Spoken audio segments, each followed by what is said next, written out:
não sabe de fato ali o impacto que ela tem no nosso dia a dia, porque ela é imperceptível ali de certa forma, mas ela basicamente responde quem somos nós em relação a serviços, em relação a pessoas e tudo mais, né? Então, faz parte do ser humano ali, né? Quem somos nós? Eu acho que a grande pergunta é quem que é você? Você passar para os usuários que as informações estão seguras, ou seja, educar os usuários. Então eu vejo que falta muito material, por exemplo, em Open Finance, sobre educação do que é o Open Finance, da segurança que é e tudo mais. E identidade digital é a mesma coisa. Assim que o Brasil, por exemplo, implementar uma identidade digital, a gente vai ter que passar por esse processo de educação. A indústria, ela fala bastante que não tem adotado esse novo sistema, né, esse ecossistema de identidade digital, é justamente o processo de acreditação. Por quê? É custoso, a homologação é custosa, e outra, o tempo, a demora, muitas vezes não justifica o investimento.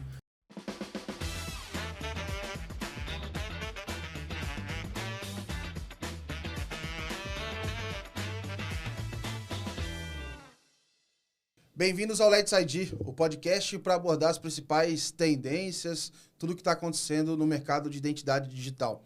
Eu sou o Gabriel Pereira, da Let's Media, e junto comigo estou recebendo o Daniel Nascimento, que é da Solute, a principal empresa aqui de identidade digital, tem feito bastante o trabalho do seu papel ali de confiança entre várias partes para autenticar e garantir que, enfim, diversos players aí no ecossistema online tenham funcionado dentro do Brasil. A gente está construindo junto essa série para que a gente consiga entender com diferentes atores e participantes desse ecossistema a sua relevância atual, as tendências, o porquê que a gente tem discutido cada vez mais, isso tem aparecido nos temas e tem viabilizado novos modelos de negócio, novas soluções.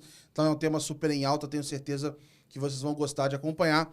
Para fazer isso, a gente vai convidar diversos players interessantes, com pontos de vista diferentes. E hoje a gente vai conversar com o Walter Pereira. Ele é sócio da Boyce Data, tem uma bagagem super legal, está sempre estudando aí o que está acontecendo com as fintechs, olhando para o mundo afora também, como que a identidade digital tem feito parte do dia a dia, dos reguladores também, e vai ser um papo super interessante. Prazer estar com vocês dois aqui na mesa, obrigado por topar a gente tocar essa série, e prazer também a gente receber você aqui, Walter. Bom, o prazer é todo meu, Gabriel e Daniel, é um prazer. Tá falando de um tema, eu acho que muito importante, né? Identidade digital hoje, a gente não sabe de fato ali o impacto que ela tem no nosso dia a dia, porque ela é imperceptível ali de certa forma, mas ela basicamente responde quem somos nós em relação a serviços, em relação a pessoas e tudo mais, né? Então, faz parte do ser humano ali, né? Quem somos nós? Eu acho que a grande pergunta é quem que é você? Se você não sabe responder isso de forma digital, de forma física ou qualquer outra forma, você fica impossibilitado de acessar serviços financeiros, de acessar serviços de saúde, serviços eleitorais e tudo mais, né? Então, é uma honra e um privilégio também estar aqui com vocês. Boa. E, Daniel, esse tema tá super quente, com vários clientes. Queria até, antes da gente entrar em todos os detalhes com o Walter, eu vi um pouco de você. Como é que tem sido essa percepção de mercado, a procura de clientes? Eu queria que você, enfim, abrisse contando um pouco dessa percepção de mercado com esse tema agora. Como é que isso está se refletindo também nessas conversas? Claro, Gabriel. Antes de mais nada, muito obrigado pelo espaço aqui. Walter, obrigado por você dar um tempo para conversar com a gente. Entendo que vai ser uma conversa muito animada, muito bacana, com muito conteúdo, né? Hoje, como o Walter colocou muito bem, por sinal, sem se identificar, você não é nada, né? Você é um nada, literalmente. Você não consegue crédito, você não consegue acessar serviço, você não consegue nem entrar num prédio, pensando de uma forma mais simples aí. Então, hoje, a nossa percepção na Solute é que cada vez mais a disseminação da identidade será necessária. E não só a disseminação da identidade, mas com a segurança necessária para garantir que aquela pessoa, aquela máquina, aquela coisa, aquele serviço realmente é quem diz quem ela é. Muito bom. Walter, para a gente começar o papo, acho que é legal você contar um pouco do seu papel na Boyce Data, como é que vocês têm olhado o mercado, que acho que é legal para nossa audiência também entender do ponto de vista que está aqui na mesa com a gente hoje. Boa. Então, pessoal, meu nome é Walter Pereira, eu sou fundador e sócio da Voice Data. A Voice Data é uma plataforma de Data Governance e Data Analytics. Então, basicamente, a gente ajuda ali as empresas a encontrar os dados, a entender os dados e usar esses dados de fato, né? Então, o Data Governance encontra e entende, e o Data Analytics usa esses dados e cria inteligência, cria valor para a empresa, e visando, obviamente, aumento de receita, aumento de eficiência operacional e tudo mais, né? Hoje a gente tem observado bastante o mercado de identidade no sentido dos dados que esse mercado está gerando hoje, né? Tanto do ponto de vista de KYC, das empresas de KYC que estão tendo que administrar cada vez mais dados sensíveis, de certa forma, para garantir que, de fato, aquela outra pessoa que está acessando aquele serviço, seja ele financeiro, ou seja ele um serviço social, né? Um serviço eleitoral ou qualquer outra coisa, é de fato a pessoa, se ela não está fraudando ali o documento. E a gente tem observado também muito o mercado de Open Finance, de certa forma, de como que o mercado de Open Finance ele pode ajudar a melhorar o onboarding ali de usuários, né, de clientes dentro das instituições financeiras, e também como que o Open Finance ele pode garantir ali que, de certa forma, aquele dado que está sendo enviado, primeiro, tem o consentimento daquela pessoa. Segundo, ele é de fato um dado seguro, um dado confiável, um dado que tem qualidade e que de fato vai impactar o outro lado, né, a outra ponta que está recebendo aquele dado, e que de fato ele pode gerar valor ali, tanto para o usuário quanto para a empresa, né? Então, ser um ganha-ganha de fato, né? Criando um benefício em caso de uso, né? Então, hoje na Voice Data a gente tem observado bastante isso, e eu também sou fundador e escritor, né, da W Fintechs, que é uma newsletter focada em inovação financeira, e através dessa newsletter eu converso tanto com reguladores quanto com a indústria, né? Então, a gente, uns meses atrás, eu escrevi uma newsletter onde eu conversei com o pessoal responsável mesmo pelo UPI lá da Índia, que é o PIX, né, indiano, e também com alguns membros ali que participaram da criação do Aadhaar, né, que é a identidade indiana, e também andei conversando ali com o pessoal da Colômbia, com alguns players da Colômbia que estão ajudando a implementação do Open Finance e também da identidade digital, que também está avançando lá. E conversei com algumas pessoas aqui do Brasil que ficaram responsáveis tanto pelo SIM, que é a Carteira de Identidade Nacional, como também pelo GovBR, né? Então, vai ser um prazer aqui compartilhar um pouco desse conhecimento e de tudo também que a gente tem construído aqui na Voice Data em relação a dados sensíveis ali dos usuários e de identificação. Legal. Acho que assim, a identidade ela envolve várias questões. Ela habilita muita coisa, ao mesmo tempo ela é muito poderosa, então tem vários riscos associados e medidas de segurança que precisam existir. Mas assim, olhando num aspecto mais amplo, o que você entende como identidade digital e o que ela resolve, talvez, que a identidade física não resolve? O que ela possibilita, por exemplo, que a identidade tradicional não resolve? Talvez as novas gerações não vão conhecer o que é um cartão físico ali, um RG físico. Acho que talvez eles não vão saber como é que é isso, mas como é que você vê assim, o que é, enfim, essa definição da identidade digital e esses fundamentos por trás dela? Bem bacana. Cara, eu acho que, primeiro aqui, eu acho que é interessante a gente entender o que é a identidade, né? A identidade, como a gente comentou ali no começo, né? Ela é quem é você. Então, ela é quem garante que você é, de fato, você, né? Os documentos físicos, quando a gente olha para a história, eles são muito fáceis de serem fraudados ali, de certa forma. Então, de certa forma, a identidade ela tem um dilema. E a identidade não só digital, mas a identidade em si. Você não ter uma identidade faz com que você não tenha acesso a um determinado serviço. Mas você ter uma identidade que não é segura e confiável faz com que você possa cair em fraudes, possam utilizar esses dados de forma indevida, criar contas bancárias no seu nome de forma indevida, sem o seu consentimento, e fazer transações financeiras e bancárias ali sem o seu consentimento, porque ele tem os seus dados. Inclusive, fazendo um parênteses aqui, a gente estava até falando aqui no almoço, tem casos relevantes até hoje de pessoas virando laranja sem nem saber. Sem nem saber. E isso é muito interessante porque Na Voice Data, por exemplo, a gente fala bastante sobre a proteção de dados, por exemplo. Se olha para a cultura americana ou para a cultura britânica, por exemplo, inglesa, lá eles têm uma sensibilidade muito maior em compartilhar o secret number ou o código, o seria social próximo do security. CPF. Exato. E aqui no Brasil, vamos numa farmácia, poxa, passa o seu CPF que eu te dou R$5 de desconto. Não, ele é pedido quase que como obrigatoriedade do processo. Às vezes eu pergunto, é pedido com tanta naturalidade, eu falo, mas eu sou obrigado a dar? Não. Eu falo, então tá bom. Cara, ontem eu tava num evento, aí eu queria pegar o fone pra escutar ali o palestrante de forma... Porque o palestrante era um evento aberto, né? Então tinha que pegar o fone. Aí eu fui lá, pedi o fone, a mulher falou, então, você precisa da sua identidade. Eu falei... Por que minha identidade? Eu só tenho a digital. Pode ser a digital? Pode ser. Anotou o número lá. Para caso... E quando era física, ela pegava a identidade e guardava. Para caso a pessoa não devolva o fone, tem a identidade do cara. Então, assim, fica uma coisa perdida. Então, respondendo, assim, o que é identidade? A identidade, ela se baseia nesse dilema. Você não ter a identidade faz com que você não acesse serviços financeiros e serviços de forma geral, e você ter uma identidade que não é segura e confiável faz com que você seja mais facilmente fraudável e tudo mais. A identidade digital, então, especificamente... Inclusive, hoje as crianças estão nascendo com CPF. Já. Com CPF. A identidade digital, especificamente, ela resolve esse problema de segurança e confiabilidade.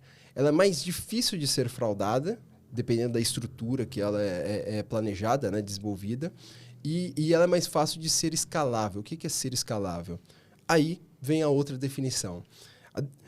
Identidade, de forma geral, pode ser definida de duas formas, as fundamentais e as funcionais. As funcionais é o que a gente via até, sei lá, 2010, mais ou menos. Cada órgão cria uma carteira ali de identidade para funcionar para aquele determinado serviço. Polícia Federal criou o passaporte, Detran criou o CNH, o governo, de forma geral, criou as secretarias públicas de cada estado, criaram o RG. Né? E é isso aí. Em cada estado você pode ter um RG. E isso é fraudável. Porque eu posso ser o Walter de São Paulo e abrir uma conta laranja em Curitiba, por exemplo. Né? Então é fraudável isso. E essas são as identidades funcionais. Funcionam com um determinado caso de uso. Então, quando você vai abrir, por exemplo, uma conta bancária utilizando utilizando uma identidade que não tem o seu CPF, por exemplo, ou que não tem um determinado dado. A conta bancária, o banco ele não vai aceitar aquele documento, porque ele não consegue fazer a validação de histórico criminal, por exemplo, ver se você tem contas laranjas e tudo mais. Né? Fazer o KYC e prevenção de lavagem e de dinheiro, né, de certa forma. Então, a tecnologia ela começa a trazer um contexto, não só a tecnologia, mas a tecnologia começa a impulsionar o contexto de identidade fundamental. E o que são as identidades fundamentais? São as identidades criadas para suportar todos os casos de uso. Então, são identidades criadas com o objetivo de, poxa, não é só para votar, ou não é só para ter um acesso a serviço de saúde, ou só para ter carteira de motorista e tudo mais. Não, ela vai funcionar para todos os âmbitos. E aí a gente tem vários casos, mundo afora. Índia com AIDAR, Brasil com SIM, de certa forma, que está unificando esse cenário fragmentado. Austrália com o sistema de identidade digital. A gente tem no Quênia também alguns exemplos, México, Colômbia. E aí a gente começa a falar de identidades fundamentais que possibilitam mais casos de uso. Então, assim, eu acho que o grande resumo do que é identidade é quem é você. Só que se você não responder com segurança e confiabilidade quem é você, você pode ser prejudicado. Legal. E até queria ouvir também um pouco de você, Daniel e do Walter, assim, vocês estão nesse mercado, estudando e trabalhando também há mais tempo. Quando é que esse movimento de... Porque assim, beleza, começamos com identidades funcionais, né? Então, isso estava mais espalhado e em algum momento entende-se que, olha, eu preciso achar uma solução que funcione para todos. Hoje você já discute até de padrões globais, etc. Mas quando é que, por exemplo, organizações públicas ou privadas passam a olhar para plataformas e buscar formas de fazer isso de forma escalável, né? Quando é que isso passa, talvez, a virar de um problema a se tornar uma oportunidade, e do que essas pessoas estão pensando de ter de benefícios ao criar essas estruturas compartilhadas, assim? Eu penso que de 2000 em diante, né, você tem um avanço do olhar para isso. Muito por conta de tecnologia, muito por conta do que acontece, como o Walter colocou, em cada estado você, trazendo, por exemplo, o exemplo do RG, né? Em cada estado, você, sendo você, tem números diferentes. E isso pode trazer, pode não, isso traz para quem organiza o sistema de identificação uma dificuldade muito grande. Um banco, ele pode ter informações oficiais e verdadeiras de você, 27 informações diferentes. Exato. Né? Então, eu entendo que essa necessidade que vem desse tipo de dificuldade, o que eu percebo de 2000 para cá, que o governo começa a olhar mais para essa situação. Né? A gente começa a ter empresas também olhando e pensando em como desenvolver soluções para isso. Né? Em 2002, puxando um pouco para o mercado que eu estou mais próximo, em 2002 você tem aí a criação da ICP Brasil, né? Da estrutura de chaves públicas brasileiras, começando com a identificação de bancos. Né? Primeiro foram o SPB, que nasce primeiro, lá em 2002, e depois você vai tendo as variações, depois você tem certificado de pessoa física, tem certificado de pessoa jurídica. Isso já é um início de um movimento de você ter um documento digital, com robustez na sua emissão, né? Um critério mais elevado para a sua emissão, e a partir daí você começa a confiar em transações eletrônicas aqui no Brasil realizadas com certificados que são ICP Brasil. Legal. E isso é correto a gente assumir ou afirmar que, quando a gente olha para as nações, etc., esse direito da pessoa a ter uma identidade, a ser inclusa financeiramente, isso quase que vai andando junto, uma coisa vai puxando a outra. Como é que você tem visto isso nos outros países? Porque o exemplo lá da Índia, de como que você... Olha, para eu avançar em soluções financeiras, eu tenho que avançar a identidade. Porque se eu só avançar em identidade por identidade e não tiver uma aplicação, talvez a conta não se pague, né? Então, assim, como é que é um pouco... você viu isso até conversando com esses outros representantes de outros países, assim? Bacana. Lá na Índia, em 2010, até 2010, eles tinham um problema muito grande de falta de acesso a serviços, não só financeiros, mas governamentais, porque não tinha identificação. É bom te reforçar para quem está ouvindo que está falando mais de 1 bilhão de pessoas. 1,3 bilhões. Então, assim, é muita gente, muita gente. E lá, 2010, 40% da população não tinha conta bancária. 60% da população não tinha acesso a serviços governamentais. 3% de 1,3 bilhões de pessoas pagavam impostos. 3%. É quase que o governo... A máquina pública gastando dinheiro e não tendo de onde tirar dinheiro. E é quase que o governo, ele... não funciona para essa galera. Ele está governando para um pedacinho da Essa pessoa não existe para o governo. O governo cria, por exemplo, um programa de transferência de renda. Poxa, ele vai criar para uma casta da população que tem identidade, porque a outra não tem. Então, o que eles pensaram? 2009 para 2010, eles falaram, poxa, a gente precisa incluir essas pessoas, a gente precisa trazer mais pagadores de impostos, porque a Índia tem vários programas sociais lá. Estamos falando de 1,3 bilhões de pessoas de um país que, poxa, tem uma variedade cultural, uma variedade logística urbana e tudo mais gigante. Então, tem pessoas que não têm ainda acesso a saneamento básico e tudo mais. Então, é um país que gasta muito dinheiro público para ter. Então, precisa de gente pagando isso. E aí eles pensaram, poxa... Primeiro passo é identificar essas pessoas. Preciso trazer para o governo quem que são essas pessoas. E aí eles chamaram um cara de uma empresa privada, da Infosys, que era uma empresa, né, gigante do mercado de tecnologia, e falou, olha, a gente vai criar uma autoridade aqui, implementadora dessa identidade, e você vai ser o CEO, e a gente vai te dar todo o suporte financeiro obviamente com limite, mas a gente vai te dar todo um suporte financeiro para você montar a equipe. Deu 13 milhões de dólares pro cara montar a equipe. Ele contratou as melhores pessoas que ele conhecia, tanto no mercado indiano, americano e britânico, né? E essas pessoas ficaram responsáveis pela parte técnica. Agora chegou outro desafio. Olha, eu esqueci o nome dele, mas Nilakani, eu acho que é o nome do CEO. Olha, e você vai ter um outro desafio, que é conversar com os burocratas. Por quê? Porque a gente está falando de uma identidade que vai ser única, mas vai ter que ser interoperável. Então vai ter que conversar com várias entidades ali públicas para suportar. E ele foi conversar, fazer política. Só que ele tinha um outro desafio, que era o quê? Países emergentes têm um problema muito grande de instabilidade institucional, né? Então muda governo, muda prioridades políticas. Aqui no Brasil, a gente conseguiu resolver um pouco isso com uma autonomia do Banco Central, com um fortalecimento muito gigante ali da autoridade monetária, né? Ter um corpo técnico muito bom e tudo mais. Na Índia, eles também têm um corpo técnico muito bom, mas, de certa forma, as políticas públicas elas são descontinuadas quando mudam governos. Então, ele tinha um desafio de fazer esse projeto em 5 anos.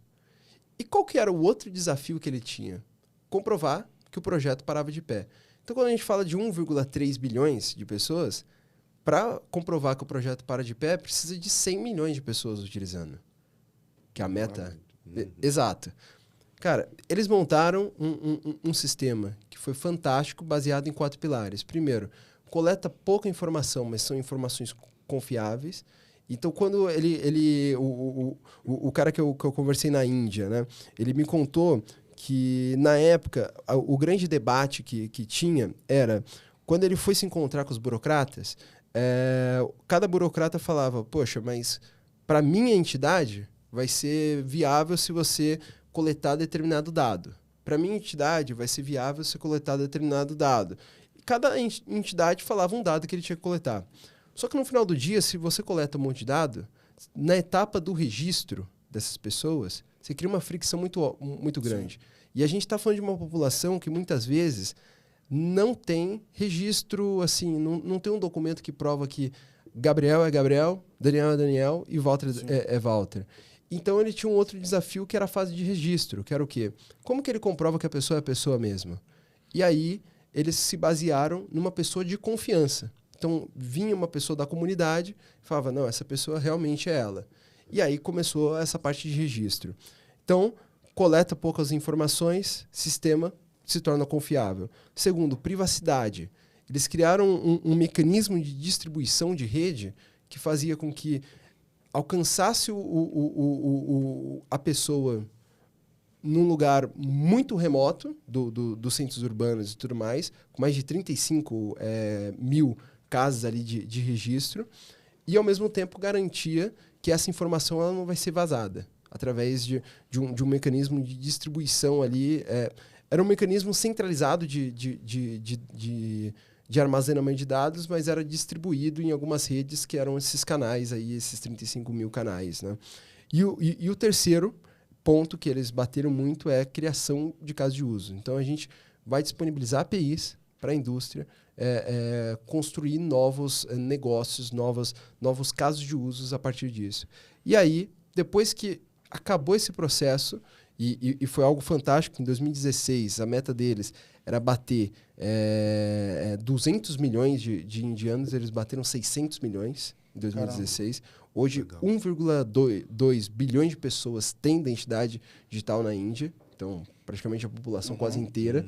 E aí eles expandiram isso para o India Stack, que é o quê? Isso que eu ia te falar. A partir de 16, né? Você, olha, quando as pessoas estão digitalizadas, eu sei quem elas são.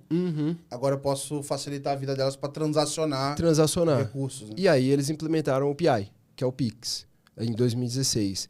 E aí depois do PI, eles falaram, poxa, criamos um sistema bacana de dados, porque pagamentos é a fonte principal ali de criação de dados. É onde o ser humano ele vai criar dados bancários, ali, dados de transação e tudo mais. Então, ao meu ver, não adianta muito você ter um Open Finance, por exemplo, num determinado país, se você não tem um sistema de pagamento sólido que possibilita a criação de dados, né? E aí eles criaram o UPI e depois eles criaram algo que no Brasil chama gov.br, lá chama DigiLocker, que é uma carteira digital onde você tem todos os documentos públicos e privados e você pode manejar isso, de certa forma, com outras entidades, né? Então, é uma experiência assim que eu acho que a grande lição que a Índia nos dá em termos de identidade digital são duas principais. Primeiro, a cooperação entre indústria e regulador. Isso a gente vê no Brasil em sistema financeiro. O Pix, a indústria o tempo todo ajudando a implementar. A Open Finance, a indústria o tempo todo ajudando a implementar. E o segundo, pensar em longo prazo. Então, eu não estou criando um sistema funcional que vai só identificar para pagar imposto. Não, eu estou criando um sistema fundamental que vai virar um ecossistema e vai possibilitar casos de usos que eu nem imagino ainda como tem que ser feitos. E isso de pensar no longo prazo impacta a tecnologia. Tem que ser tecnologias open source, tecnologias baratas, tecnologias escaláveis. Por quê? Porque se eu me limito no que eu sou hoje, no curto prazo, eu escolho uma tecnologia que daqui 10 anos eu vou ter que fazer uma reforma no sistema de identidade digital. Então, eu acho que as grandes decisões são essas: cooperação e pensar em longo prazo. Pensar que não vai parar aqui, vai continuar existindo e criando novos negócios.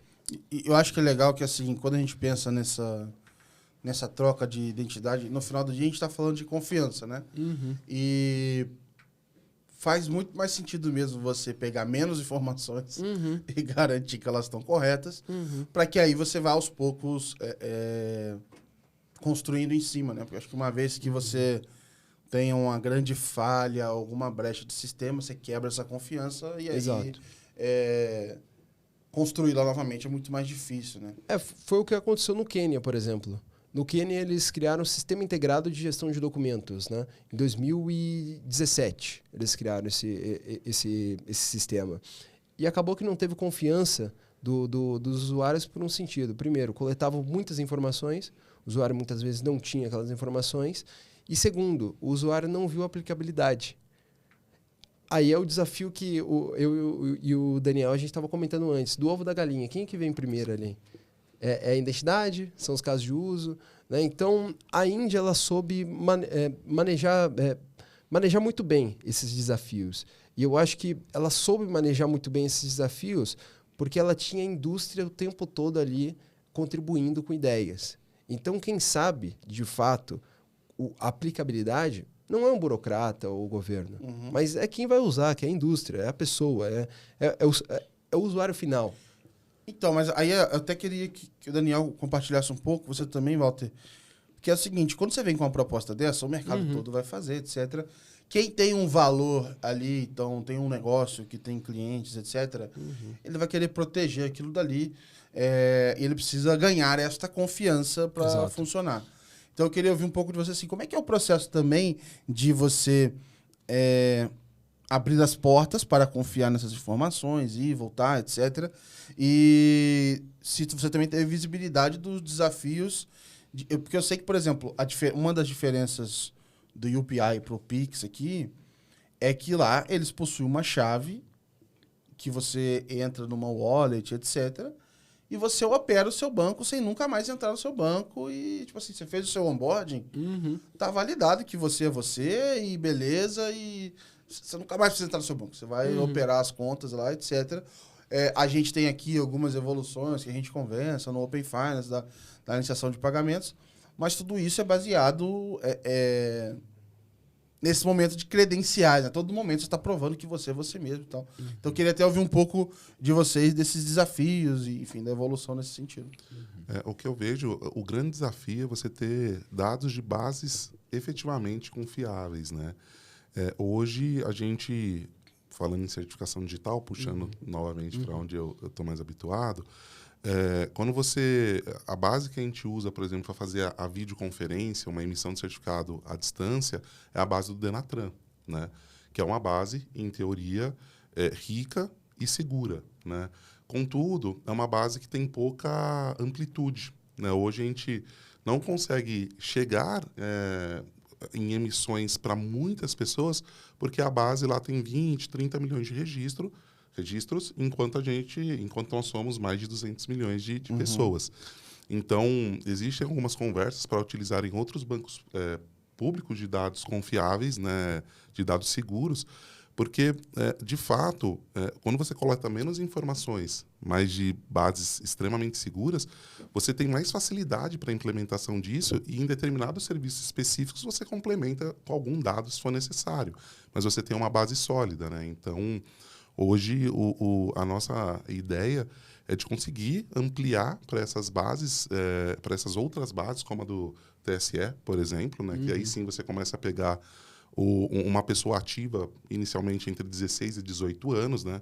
Coleta biométrica, sabe a informação da pessoa, e trabalhar. Essa é uma das tentativas que nós estamos fazendo de acessar, para daí conseguir, né, chegar num exemplo como o da Índia, de ampliar para a base toda, ou para a maior parte da base, e ter garantia de que aquela identidade realmente refere-se àquela pessoa. Exato. Você tem...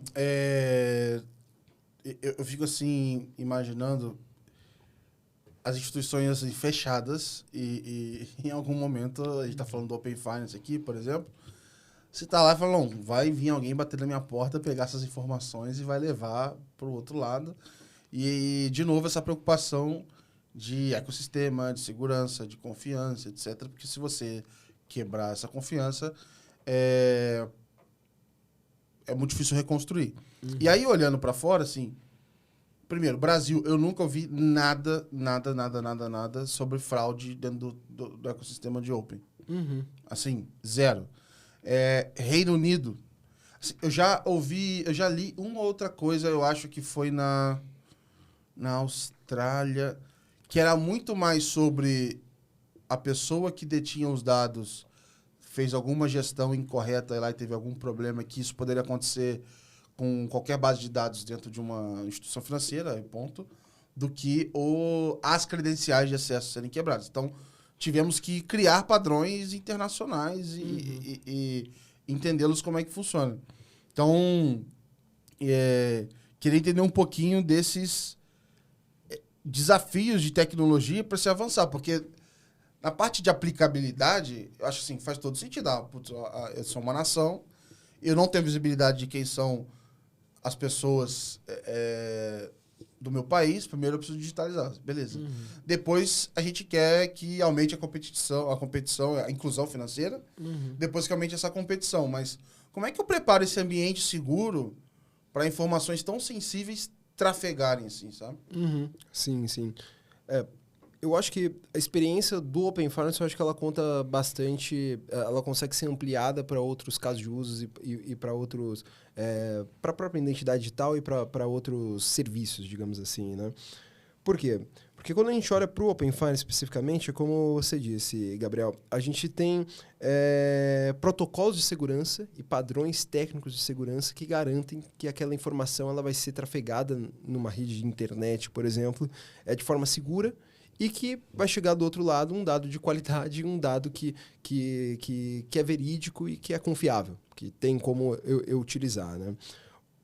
Ontem eu estava vendo uma apresentação e até conversei depois um pouco com um diretor de tecnologia do Credibanco, que é um banco da Colômbia, e ele estava contando sobre os casos de usos que o banco ele já está disponibilizando no mercado, né, em termos de iniciação de pagamento, pagamentos via QR Code e tudo mais, né?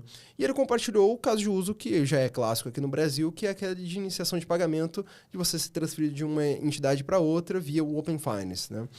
E ele falou que o maior desafio que você tem hoje no Open Finance, e aí eu acho que é em nível global, tanto no Brasil quanto Colômbia, México, Estados Unidos, qualquer país, é você garantir que o indivíduo sabe que aquela informação está sendo trafegada de forma segura. Os padrões técnicos eles são muito importantes. Você garantir para as instituições que eles estão sendo trafegados de forma segura também é muito importante para a adoção daquelas tecnologias, mas você garantir para o usuário final que aquele dado ele não está passando para outra parte sem o seu consentimento ou que ele vai vazar dali, é mais fundamental ainda. Então, por exemplo, a experiência internacional ela tem mostrado, na Índia especificamente, que os indivíduos eles têm cada vez mais preocupação do que o governo sabe sobre a gente e de como o governo trafega esses dados, né? Então, por exemplo, na Índia, a gente teve um problema em 2016, eles tiveram, né, um problema em 2016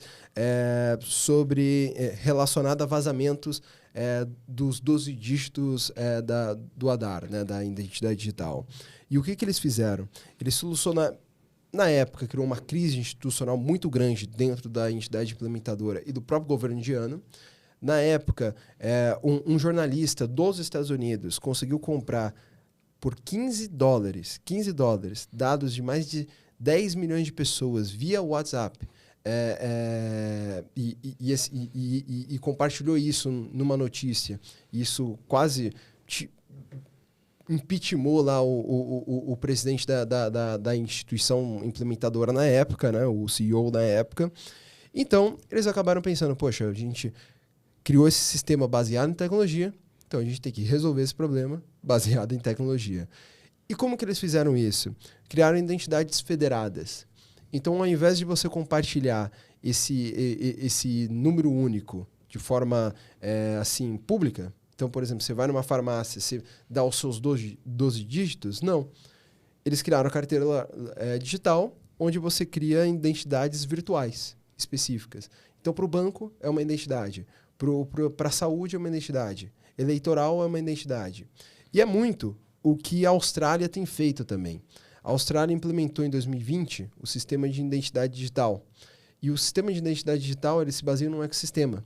Então, diferente do Gov.br aqui do Brasil, que é um provedor único de identidade, que é o governo, lá eles criaram um ecossistema que é igualzinho ao Open Finance. Você entra no processo de homologação, né, de acreditação, você ganha licença para se tornar um provedor de identidade. E aí você faz com que o seu usuário use esse provedor. Então lá eles têm o MyGov ID, que é que quem é o dono desse MyGov ID é o governo, mas tem empresas como o Mastercard, como o Google, como outras empresas privadas operando dentro desse ecossistema. E aí, qual que é a coisa mais brilhante disso, eu acho? É que você começa a ter uma competitividade também em termos de segurança. Lá na Austrália, eles criaram um Trust Framework, né, onde eles colocam todas as regras de segurança que precisa ter, mas cada player vai se diferenciar no quê? Na entrega de serviços que ele oferece no ecossistema dele e no tratamento de segurança, que ainda que seja padronizado, tem como você informar mais para o usuário que você está assegurando aquelas informações e tudo mais. Então, vira um diferencial competitivo. Então, acaba que você, respondendo de forma direta, como que você resolve o problema de segurança? Padronização técnica, esse é o fundamental. O Open Finance, eu acho que ensina muito disso. Você ter diferentes padrões técnicos em cada API e tudo mais, isso deixa o sistema muito vulnerável. E segundo, aí é fundamental para você florescer qualquer sistema que depende de usuário. Você passar para os usuários que as informações estão seguras, ou seja, educar os usuários. Então, eu vejo que falta muito material, por exemplo, em Open Finance, sobre educação, do que é o Open Finance, da segurança que é e tudo mais. E identidade digital é a mesma coisa. Assim que o Brasil, por exemplo, implementar uma identidade digital, a gente vai ter que passar por esse processo de educação para ter adoção e tudo mais. Tem uma curiosidade aqui, Daniel, que é o seguinte. Tudo isso que a gente está falando passam por validações que vão ser feitas a todo momento, desde as mais complexas para menos, etc. Mas esses modelos todos que estão sendo criados, nem sempre a tecnologia que a gente tem hoje esteve disponível. Assim. O que mudou, talvez, que de repente permite que a gente consiga deixar, sei lá, o Open Finance rodando, ou soluções como essas carteiras funcionando, de maneira até ao ponto de, não vou dizer sem fricção, mas com a fricção no ponto ok, para que as pessoas usem de fato no seu dia a dia. Né? O que está acontecendo por trás ali, que a gente talvez como usuário final não veja assim, mas que é o que garante a sustentabilidade desses sistemas. Olhando para o Open Finance, o que eu mais vejo é a questão da colaboração. Eu acho que isso, como o Walter comentou, de você não ter discrepância na adoção dos caminhos técnicos para chegar a determinada conversa, né? Então, assim, como no Open Finance você tem muita colaboração entre os times, muita troca, eu acho que isso acaba facilitando a forma da implementação da tecnologia e reverte na questão da segurança, né? Hoje você tem protocolos muito rígidos dentro do Open Finance. A comunicação, boa parte dela, para não dizer 100%, é protegida, né? Ou com certificado digital e outras soluções de segurança, né? Então, a questão da colaboração é onde eu entendo que tem assim, o maior peso dentro desse ambiente seguro que foi construído. Não teve nenhuma das empresas que normalmente você vê, nenhum dos participantes que normalmente você vê que fala, não, é a minha solução que vai ser usada, eu quero ser o cara do mercado, vocês que me sigam. Desde os bancos maiores aos menores, o que eu percebo nas discussões que eu participo é que todos têm voz ativa e todos são ouvidos, têm reflexões, né? Então, acho que isso, Gabriel, especificamente no Open Finance, traz essa robustez assim, do ponto de vista de segurança e de implementação também, né? Você vê que é um movimento gigantesco de você colocar tantos players dentro de um ecossistema e foi algo que, a princípio, pelo menos olhando de fora, foi transparente. Foi tranquilo, não teve nada, nenhum impacto negativo, não teve vazamentos, né? Não teve indisponibilidades, pelo menos do sistema como um todo. Então, eu creio que a questão da cooperação e da distribuição aí disso foi o grande fator de sucesso até o momento, pelo menos do Open Finance. A governança, né? Legal. A governança. Exatamente. E até assim, já avisei várias pessoas aqui, não sou a pessoa mais técnica aqui, que está mais próxima também das questões de segurança, então acho que é legal explorar isso, e aí é legal que quem está no mesmo pé que eu na audiência vai se beneficiar também. Mas, por exemplo, numa situação dessa como o Open Finance ou até as outras carteiras, etc., como é que surge assim, por que eu uso um certificado nesse momento? Ou quando é que surge um certificado diferente? É o mesmo tipo ou não? À medida que fica mais complexo, a gente tem que criar um padrão internacional ou não? Ou, de repente, sei lá, o nível que a gente usa hoje para habilitar eu mover o dinheiro de um banco para o outro, de repente, há 10 anos atrás, a certificação, ou vamos dizer assim, as credenciais necessárias, talvez, não eram as mesmas, ou não tinha a tecnologia disponível. Queria entender um pouco desse background também, porque, assim,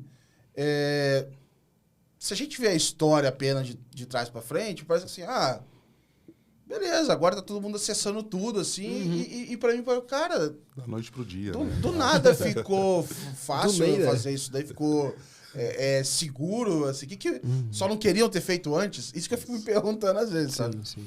Eu vejo como um amadurecimento da tecnologia, né? Há algum tempo, talvez não houvesse nem o pensamento, ou houvesse o pensamento, mas sem a capacidade técnica para que aquilo acontecesse, né?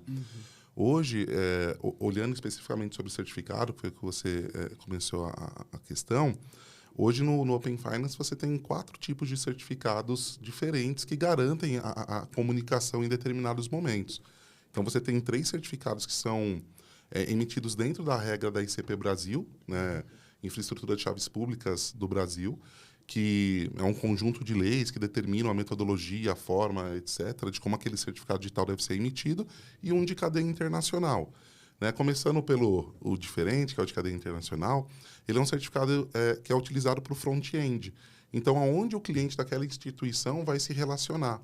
Por quê? Esse certificado ele tem uma acreditação em âmbito mundial, enquanto os da ICP Brasil, por ter uma característica diferente e adotar medidas que somente o Brasil utiliza, não tem essa acreditação, né? Não participa do Web Trust. Aí, só para tirar essa dúvida, esses foram criados exclusivamente para atender o Open Finance? 2 dos 3, sim. Eu já entro nesse detalhe. Tá bom. Então, o de cadeia internacional ele serve para o front-end, é onde você vai acessar e não vai dar nenhuma mensagem, vai estar seguro e segue um padrão internacional. Nos certificados da ICP Brasil, por mais que tecnicamente ele siga um padrão similar ao de cadeia internacional, o que muda são os processos de emissão. E é por isso que tem essa diferença entre o de cadeia internacional, que é comumente utilizado porque já vem acreditado por browsers e sistemas operacionais, E você tem os ICP Brasil, que vem com uma camada aí de validação diferenciada. Então, por exemplo, um certificado de cadeia internacional, você não faz uma validação presencial, seja presencial de fato, seja por videoconferência ou por uma emissão online, né? Você tem um processo diferente de validar os dados desse certificado. Perfeito. Quando você vai para os certificados ICP Brasil, aí demanda documentação da empresa, validação presencial, online, vídeo ou presencial em loco de fato, onde a gente brinca que o agente de registro, que é o responsável por coletar esses dados, faz o cara crachá do representante. E os certificados ICPs utilizados nessa comunicação são o BR-CAC ou transporte, que é o certificado que é o responsável por garantir a transferência do ponto A para o ponto B. Você tem um certificado de autenticação, que é o certificado que autentica servidor com servidor. Então, o banco A está indo procurar a informação no banco B, eles se autenticam, estabelecem uma comunicação que eles chamam de MTLS. TLS é um protocolo de segurança, e esse M que vem na frente significa que ele é mútuo. Ele é mútuo, né? Então, do A para o B, as duas pontas têm certificados, e do A para o B estabelece uma conexão, e do B para o A estabelece outra, por isso do mútuo. Então, esse é o que estabelece o canal de segurança para que haja a troca das informações. O BR-CAC, ou de transporte, é o que leva, e você tem um outro chamado BR-SEAL, que é o certificado de assinatura. Então, toda a transação que acontece, ele é assinado por esse certificado. Então, e respondendo o que o Gabriel tinha questionado, o certificado de autenticação ele é um padrão ICP, ele já existia, e o BR-SEAL e o BR-CAC, eles foram desenvolvidos especificamente para o Open Finance, dada as questões técnicas que foram apresentadas como desafio para as autoridades certificadoras à época. Então, hoje, a gente tem esse conjunto de 4 certificados que trabalham de forma conjunta para que você tenha a segurança e a fluidez necessária aí nas transações do Open Finance. E uma pergunta, esses 2 certificados que foram criados, né, agora, eles são internacionais, eles são utilizados por outros ecossistemas também ou só... Só no Brasil. Só no Brasil. Só no Brasil. Os ICP Brasil, eles ficam mais restritos ao Brasil, usabilidade. De fato. Isso. Por uma questão de confiança no processo, acaba que somente os entes do ecossistema acabam confiando nesse certificado e por isso é dessa forma. Daí você pode perguntar, lá na Colômbia que está iniciando, eles podem utilizar esse tipo de certificado? Sim, desde que eles acreditem no processo que a gente utiliza para emitir esses certificados. Aí você pode pegar daqui e simplesmente implementar lá. Eu achei legal que a gente estava conversando mais cedo, é que eu estava brincando. Eu falei, então eu posso começar a sair criando certificado? Eu falei, não, Gabriel confirma que é. Eu falei, não, confia. Você vai ter lá, você vai virar, né, uma autoridade. Aquele sticker do Will Smith. Exato. Confia. Então, eu achei legal, assim, e é bom até a gente explicar como é que funciona esse processo, porque esse certificado é criado, mas por quem? Quem que está validando isso? Da mesma forma que a gente está criando os padrões do Open Finance junto com o Banco Central, etc., em algum momento a gente vai escolher em quem que a gente confia, né? Então, como é que foi um pouco desse... Eu queria entender um pouco desse processo também, né? Sim. Dentro da certificação digital, você tem as autoridades certificadoras públicas e as autoridades certificadoras privadas. Começando pela privada, que talvez seja um pouco mais simples de exemplificar. Você sobe uma autoridade certificadora, tem várias formas, inclusive a Solute provê esse tipo de solução. Quem estiver interessado e quiser, pode nos procurar. Esse tipo de solução, como o nome sugere, ele funciona em um ambiente privado, um ambiente fechado. Então, por exemplo, um banco ele pode subir uma autoridade certificadora privada para emitir certificados para a impressora, para o computador, para os devices que vão acessar a rede, para o usuário acessar a rede, né? Porque ele pode trabalhar com a questão de permissionamento de acessos baseado em certificado digital. Então, dentro daquele ecossistema, é confiado, porque o emissor é o dono do ecossistema. Então, tranquilo. Essa é a CA privada. Do ponto de vista técnico, a CA pública segue o mesmo padrão. O certificado é X509, tem as questões técnicas que são muito similares à da privada. A diferença são os processos de emissão para isso. Então, hoje, aqui no Brasil, para você se tornar uma autoridade certificadora, você precisa pegar diversos documentos no site do ITI, que é o Instituto de Tecnologia da Informação do Brasil, que é o órgão responsável por fiscalizar aí e autorizar os entrantes a acessarem esse ambiente seguro ou de confiança, né, para você emitir. Então, você pega essas informações, desenvolve sistema, contrata hardware, vai lá, faz sala-cofre, segue tudo o que é necessário, e aí o ITI vai lá e fiscaliza para ver se você seguiu a risca, se o seu software não tem falhas de segurança, etc. É um processo que pode levar de 2 a 3 anos para chegar à sua finalização. Porque como é muito crítico, nesse caso a velocidade ela talvez não seja o melhor indicador. Exato. Assim, E né? é o risco sistêmico, né? Exatamente. Porque se uma autoridade certificadora entra e fura ali, né? Ela vai impactar o sistema inteiro, né? Como um todo. E isso também é um ponto interessante, por exemplo, nessa experiência da Austrália, o que a indústria ela fala bastante que não tem adotado esse novo sistema, né, esse ecossistema de identidade digital, é justamente o processo de acreditação. Exato. Porque é custoso, a homologação é custosa, e outra, o tempo, a demora, muitas vezes não justifica o investimento. Porque a empresa, quando ela vai entrar nesse processo, ela espera ela ter um ROI ali, né? Ela tem um roadmap ali. Ou ela tá fazendo outra coisa, porque ela tá só esperando aquilo ali. Exato. Tá enrolando. E principalmente quando é um ecossistema de identidade, assim, que você quer criar casos de usos, então o seu roadmap inteirinho fica impossibilitado porque você está travado na regulação. Sim, né? perfeito. Mas é algo importante, é como você Sim, disse, sim. né? É algo que garante a segurança. É o que acaba garantindo, por exemplo, como que você confia naquela identidade, né? O que faz com que a ICP Brasil seja acreditada, pelo menos em âmbito nacional, é exatamente esse processo mais robusto e, entre parênteses, chato, né? De você conseguir que sim. Por um lado, ele é um dificultador de entrada de outros entes, né? Porque, poxa, o cara falou, vou fazer um investimento, vou ficar 3 anos em homologação, não sei o quê. E há 3 anos não é garantido que vai passar. Pensar muito em longo Exato, prazo. tem muitas questões que envolvem. Porém, quando você consegue adentrar esse mercado, você pode trazer outras soluções, né?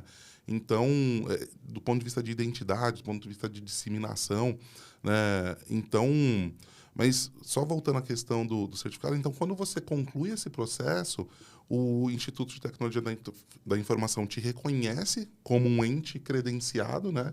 E informa a todo o mercado. A partir desse momento, você pode confiar nas cadeias dessa autoridade certificadora. Então, o fluxo de emissão é por isso desse processo de confiança. Fora que você aqui no Brasil, você tem o respaldo da lei, né? Você tem uma medida provisória 2.200, você tem a lei da certificação digital, que dá todo esse arcabouço legal para as assinaturas realizadas por meio desse tipo de certificado. Legal. Segurança jurídica mesmo. Exato, exatamente. Ali você tem uma equivalência, né, entre a assinatura manuscrita e a assinatura digital. Então, você tem o mesmo peso nas duas ações. Eu queria aproveitar para a gente fazer o seguinte. A gente, enfim, começou pelo fundamento, olhou algumas experiências internacionais, e eu acho que é legal também entender, enfim, essa estrutura que permite com que essas informações sejam de fato. Porque assim, a informação precisa ser confiável e ela precisa trafegar de forma confiável. Acho que são duas questões bem relevantes. E a gente falou no começo de uma experiência onde saiu de pouca ou nenhuma digitalização e isso foi aumentando. Eu queria jogar agora lá no outro posto, assim. Do caso que talvez a gente mais escute falar, nem sei se é o mais digitalizado, a gente vai falar da Estônia, sei lá.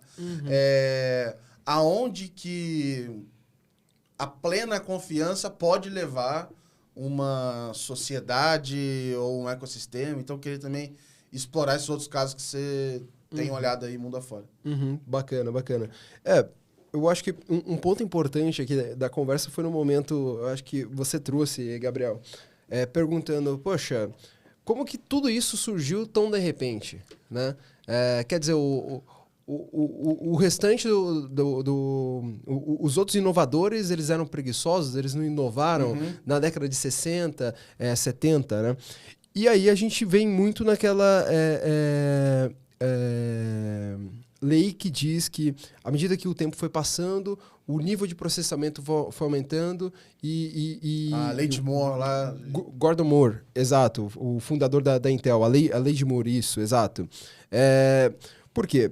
A gente tem um ganho de capacidade hoje computacional muito maior do que até 10 anos atrás, 5 anos atrás. A inteligência artificial generativa, eu acho que com ChatGPT, com OpenAI, com Google fazendo novas inteligências... Foi o que jogou na nossa cara como é que o negócio está escalando. Exato, exato. Então, eu acho que isso foi parte de um processo histórico da tecnologia que possibilitou com que hoje a gente chegasse e tivesse modelos mais eficientes. O outro ponto dessa conversa é em relação ao custo. Quando você se torna produtivo, você se torna... você consegue ter a capacidade de fazer mais coisas em uma maior escala e tudo mais. Isso reduz, de certa forma, o custo de produção, reduz, de certa forma, o custo na ponta do usuário, então o custo de aquisição dessa nova tecnologia. Embora algumas tecnologias ainda sejam muito caras, às vezes é por interesses políticos, por protecionismo e tudo mais, mas... A experiência internacional e a experiência empírica ela tem mostrado que, de fato, ali reduz o custo. Né? Então, a gente está caminhando, eu acho, para uma sociedade cada vez mais digital. Né? Em 2020, por exemplo, o Facebook mudou o nome da empresa para Meta, porque ele acreditava que o mundo ia ser um metaverso, né? Que a gente ia viver um mundo totalmente digitalizado. Então, eu acho que hoje, no Brasil, pegando o Brasil como referência, eu acho que todas as peças que a gente tem implementado nos últimos 10 anos no sistema financeiro, eles vão se transformar num ecossistema completo e único no futuro. Então, hoje a gente fala muito de Pix de forma isolada. A gente começou a falar de Pix mais integrado ao Open Finance, porque o Open Finance possibilita essa integração. O Drex, ontem mesmo estava conversando com uma pessoa lá da Colômbia, né? E ele me perguntou, poxa, mas qual que é o interesse do Brasil de implementar o Drex, que é uma CBDC, se já tem o Pix? Aí eu expliquei para ele que o grande diferencial é o Smart Contract e que vai ter outros casos de usos, né? Então, assim, no futuro vai ser tudo integrado. O super app que o Roberto Campos fala, eu acho que não é um app, de fato, mas é um ecossistema integrado. E aí o nome que você pode dar para isso pode ser Open Finance, pode ser aplicativo de um banco X, né, e tudo mais. Né? Então, eu acho que a gente está caminhando para um mundo digitalizado. Quando a gente olha para uma sociedade digital, a Estônia é um grande exemplo, Malta também tem se desenvolvido assim, para implementar novas tecnologias, testar novas tecnologias descentralizadas, como identidade descentralizada, baseada em Web3 e blockchain e tudo mais. A gente fala de sociedades que estão cada vez mais confiando na tecnologia, mas, ao mesmo tempo, a gente fala, no caso da Estônia, por exemplo, de sociedades que estão cada vez mais concentrando o seu dado e a autoridade daqueles dados em um governo ou em uma entidade única. Né? Então, ao mesmo tempo que eu olho, de um lado tecnológico, algo fascinante, o Drex, por exemplo, é algo fascinante tecnologicamente, o Pix também, tudo isso tem um lado mais filosófico, digamos assim, de controle social, de impacto social e tudo mais. Na Índia teve essa discussão do Aadhaar, poxa, o governo vai saber cada vez mais os nossos passos digitais. Então tem todas essas implicações filosóficas, digamos assim, que no final do dia implica na nossa vida.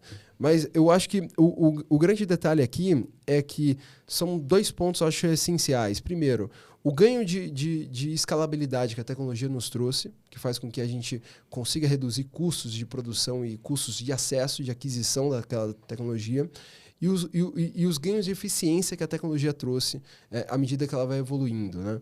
Então, tanto todos os ecossistemas que o Banco Central tem implementado, quanto também as outras tecnologias que o governo federal tem implementado a nível de identidade, de identificação, de governo digital, de governo como plataforma e tudo mais, eu acho que no futuro isso vai ter implicações significativas na eficiência que o mercado vai responder a novas tecnologias e também na criação de novos modelos de negócios que vão implicar diretamente nas nossas vidas. Né? Te dar um exemplo bem assim, pequeno, né? Mas você começa a viajar de avião e aí você vai comparando com o passado, você vai vendo que foi, assim, mudando bastante o processo de imigração. E daqui a pouco o passaporte, ele só vê a sua cara e abre para você passar ou não. E esses dias, quando fui para os Estados Unidos, eu assustei porque cara, a imigração simplesmente não falou um A comigo, só falou, pode passar. Aí eu falei, cara, tá tudo certo, ocorreu tudo certo, mas assim... Até você a sua desconfiou cara de você americano, mesmo. Aí assim... Até você falou, aí vai eu falei, confiar mesmo? sei lá, ele tá... Nem eu, né, confio. Ele falou isso pra eu não desconfiar, vai ter 4 policiais ali na frente, vai me pegar. E aí eu fiquei pensando assim, cara, lá quando eu fui embarcar, eu já dei minha informação, isso aí já chegou lá e já tá padronizado com X, Y, Z. E não foi porque o cara tava com preguiça de trabalhar. Aquilo ali tá sendo... Talvez frequência, talvez uma série de questões. E aí, pra esse negócio todo, enfim, tá rodando, essas informações estarem chegando, assim, acho que é muita evolução de tecnologia, de ecossistema, de confiança na informação, porque realmente, principalmente os Estados Unidos costuma ser bem cri-cri, assim, né, na hora de entrar, tem, o pessoal já fala um monte de perguntas, já tem tudo a resposta na ponta da língua, não gagueje, senão você vai ficar de fora. Então eu fiquei... Você vai pra salinha. Exato, então assim, eu até fiquei, de certa forma, espantado. E aí, por exemplo, quando outras vezes que fui viajar, fui conversar, tem mais um passaporte ali do brasileiro, aí o pessoal ficava falando, leva os dois, aí eu sempre ficava carregando, mas era aquele conhecimento popular. Um dia eu parei, conversei com o policial e falei, não, cara, eu vejo aqui, pô, pode vir com um. Aí eu falei, tá, eu achando que... Alta disponibilidade. Não, vou mostrar um, vou mostrar outro, eu sou 2 pessoas diferentes. Não, Você pode sabe, ficar Gabriel. tranquilo que a gente vê aqui, cara. Eu enxergo, concordo muito com o que o Walter falou, mas eu ainda não consigo ter ideia de onde vai parar isso. A gente vem, eu brinco que a gente vem numa linha dos opens, né? Foi o Finance, tem o Insurance, tem o Health que está aí batendo na porta. Dizem que vem o Open Commerce, daqui a pouco tem o Open All, né? Vai ter, vai ser tudo. E quando isso acontecer, né, eu fico pensando como que vai ser os novos casos de uso, assim, né? Onde que isso vai chegar? De coisas, cara, você de repente entrar num lugar, pegar alguma coisa e sair sem falar com ninguém, isso está pago, porque vai te identificar. Eu vi um vídeo da China. Lá o WeChat é o principal meio de comunicação e os caras são muito mais do que isso, são meio de pagamento, eles são... É um super app mesmo. Literalmente, né? E Você atende... joga joguinho, paga a conta, faz dívida, compra carro. Você vive ali, você tá quase no meta, né? Tá quase no meta. É quase um sistema operacional ali, né? Que o cara Exatamente, colocou de uma dentro sociedade. de um sistema... Se não Exato. tiver o o sistema WeChat, operacional da sociedade, você né? não Muito vive louco lá. isso. E nesse vídeo, foi uma brasileira que fez que está lá, numa determinada cidade, não vou lembrar, ela comentou que tem um sistema de pagamento que você faz com a palma da mão. Ele lê, né, a biometria da palma da mão, você chega no hardware, põe a mão, ele lê e o pagamento é feito. Isso independente de você estar com celular ou não, você pode sair... Cara... Isso é muito louco. Cara, é animal isso. Tipo, A integração, né, aonde entre as você pode tecnologias. chegar. Já pensou, quero saber sua identidade. Você põe a mão, o cara fala, já sei quem é você, acabou. E, tipo, sem tocar em nada, sabe? Um negócio meio... Então, e uma outra coisa que eu acho muito legal no cenário do Open é o poder que o usuário tem no que diz respeito ao consentimento. Eu acho isso tão poderoso, cara, porque... Num passado não tão distante, você ficava recebendo um monte de ligação de cartão de crédito, você ficava recebendo um monte de coisa.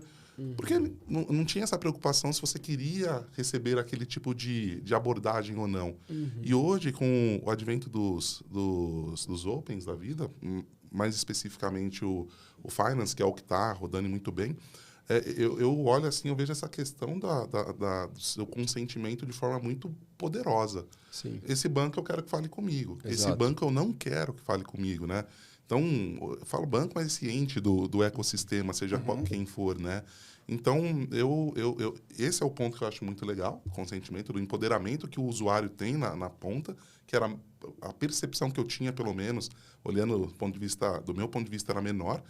E aonde isso vai chegar, que para mim, eu acho que a gente vai chegar em lugares incríveis e sem levar muito tempo, porque é exponencial, né? Esse negócio. Esse caso da Estônia mesmo, eu escuto falar que você pode se tornar um cidadão de lá pela internet, praticamente, abrir uma você empresa pode... lá.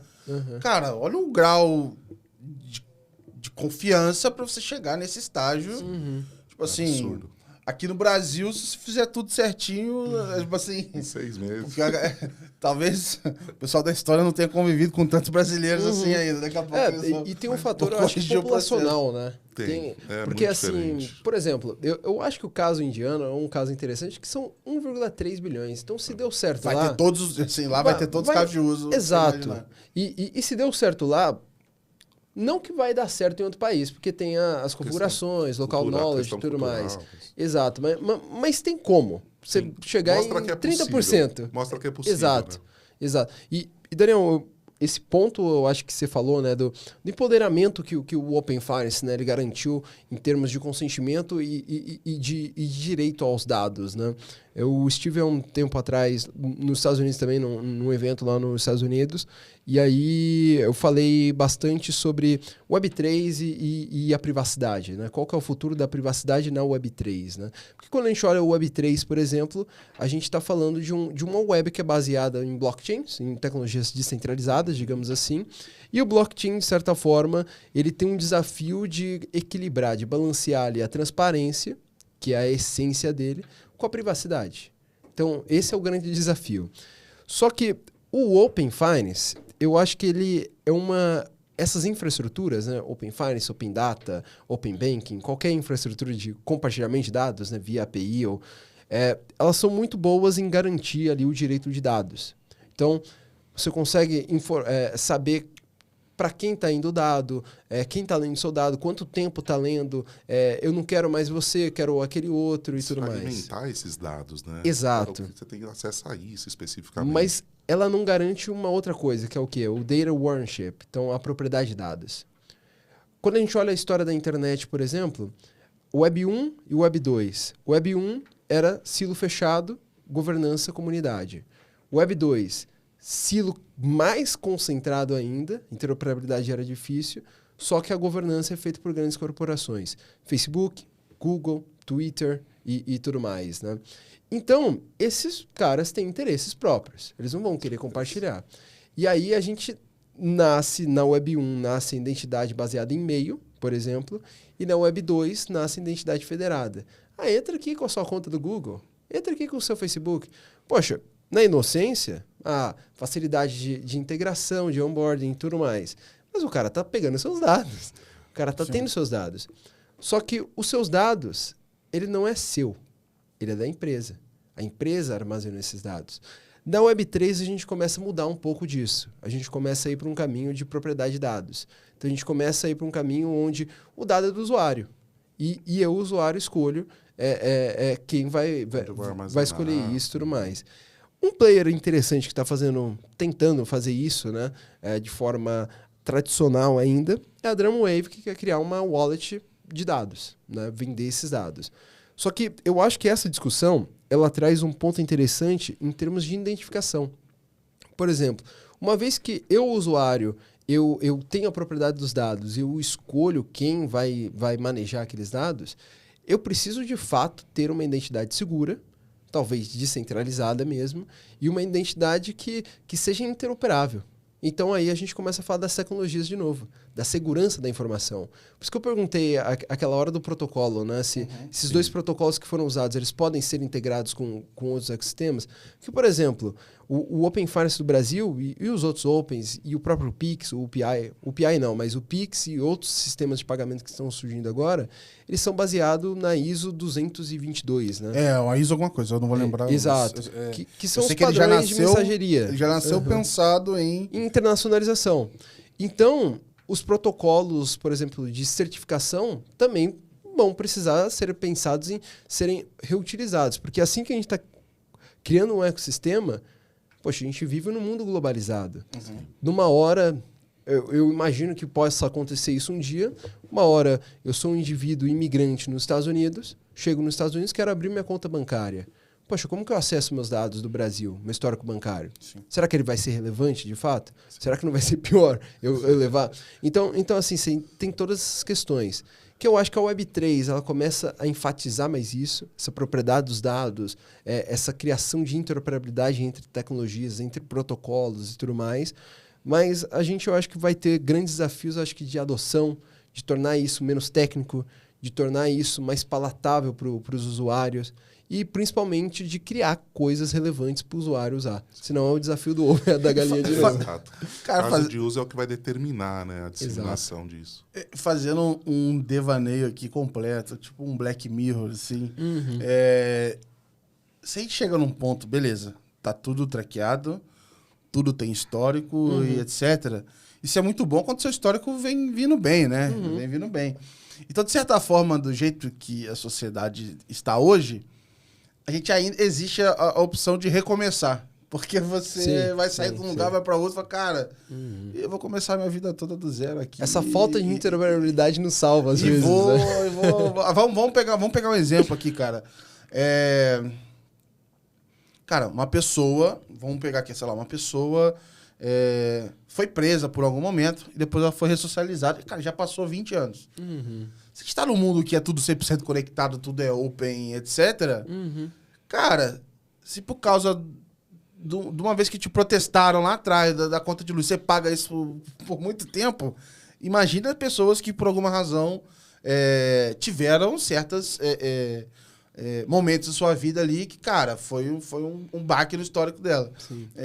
Assim, super viajando aqui fora, mas no momento que você conecta totalmente tudo, de alguma forma eu sinto que pode ser que prejudique pessoas de forma até irreversível, assim. Sim.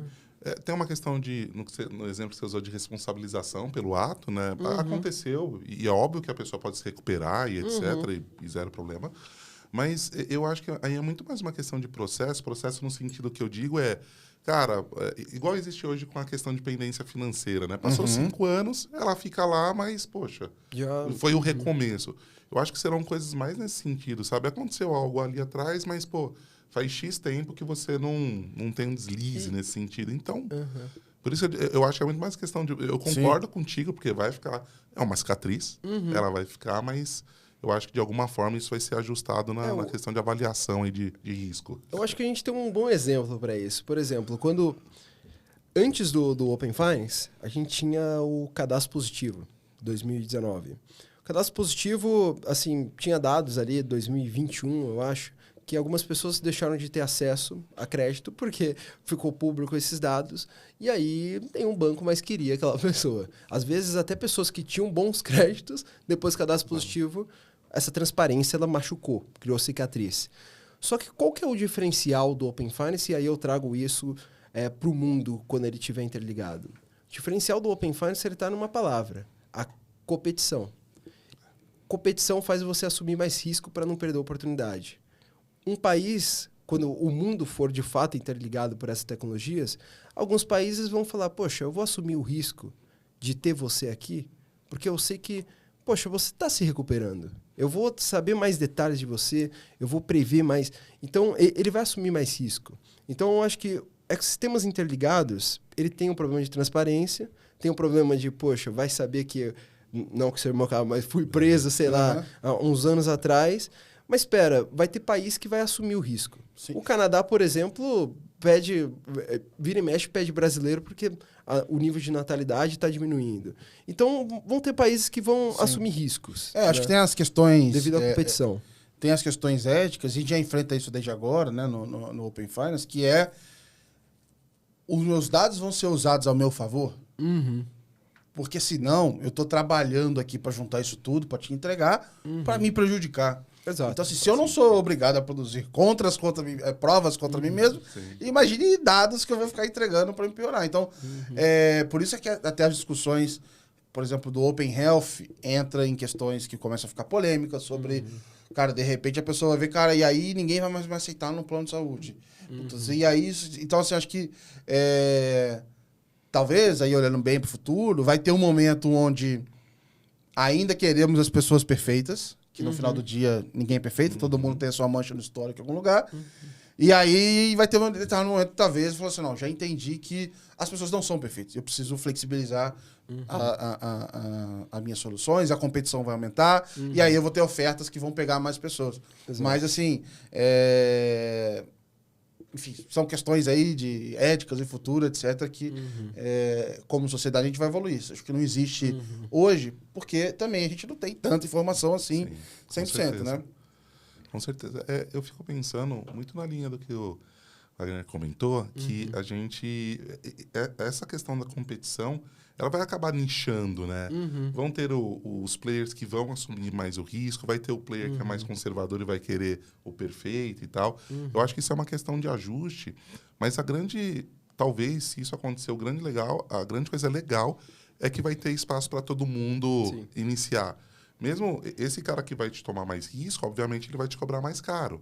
Então, essa pessoa que tem essa cicatriz, provavelmente ela tenha que, né, dispensar ou abrir mão de alguma coisa ali para agir, mas ele vai ter a oportunidade também, né? Não, isso eu acho que dá pra gente conversar aqui Nossa, por horas aqui, vai. esse ponto. A gente tá chegando ao final e eu queria te perguntar o seguinte, Walter. Pra quem tá nos ouvindo e quer aprofundar no tema, cara, que fonte ou que assunto, que pessoa, que livro sobre identidade digital que você consumiu recentemente, que você gostou bastante, ou que você recomendaria? Cara, o que vem na sua cabeça, assim, quando você pensa no tema, um lugar legal para aprender? Para aprender, beleza. Cara, eu acho que primeiro falando um pouco do meu jabá aqui, minha newsletter, basicamente eu tenho abordado cada vez mais isso, porque eu acho que identidade digital vai integrar muitas peças no Brasil e nos ecossistemas latino-americanos, principalmente. Então, quando a gente olha em nível global, assim, a falta de identidade ela implica mais em países da África e da Ásia. A América Latina, ainda que tenha muitos desafios, ela tem um bom nível de identificação. Mas aí tem a outra questão, que foi aquela que a gente conversou no começo, que é aquele dilema. Não tem identidade ou tem uma identidade, mas não é segura e confiável. Então, a América Latina ela tem identidade, mas muitas vezes não é segura e confiável. O Brasil, até um pouco antes do SIM, ele tinha problemas do RG e tudo mais, né? Das fraudes que tinham com o RG e tudo mais. Então, eu tenho abordado cada vez mais isso. Minha newsletter, eu acho que pode ser um ponto interessante, wfintex.substack.com e wfintex no LinkedIn. E meu perfil, Walter Pereira, no LinkedIn. Mas eu acho que tem pessoas muito engajadas nesses termos e também tem órgãos muito engajados. E aqui, acho que eu cito dois principais. David Burke, que é um cara assim que... Acho que ele é muito futurística, né? Ele fala muito sobre o futuro e ele dá uma compreensão geral do impacto que as novas tecnologias estão tendo no mundo, né? E entre elas a identidade digital. E ele também é um grande estudioso de identidade digital porque ele acredita que a identidade digital ela vai integrar as peças ali, de certa forma, né? E o segundo é o CGAP, né? Que escreve muito material sobre as implicações dessas novas tecnologias nos países emergentes, né?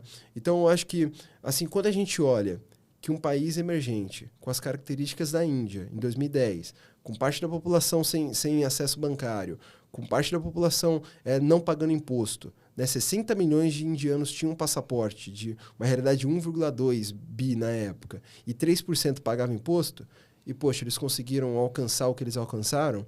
Eu acho que aí você começa a observar que, poxa, o país emergente ele não é um celeiro, ele não é só um país que é barato a mão de obra. Não, mas é um país inovador, um país que usa a inovação para sobreviver. Não é inovação para ganhar mais lucro, mas é inovação para sobreviver e depois a gente pensa no lucro, né, para ser sustentável.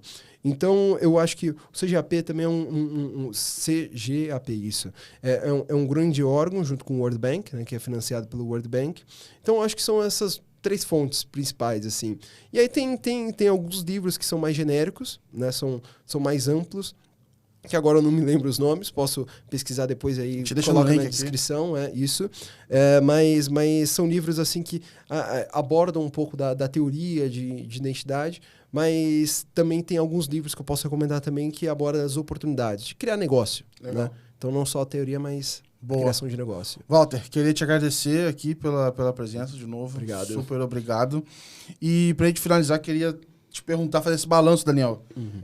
Pra você, o que ficou desse episódio aqui, cara? Cara, para mim fica a informação de que a gente, enquanto sociedade, está avançando, mas que a gente tem exemplos como a Índia, né, como Malta, como a Austrália e etc., de que é possível que a gente consiga, em algum momento, ter uma disseminação de uma identidade forte.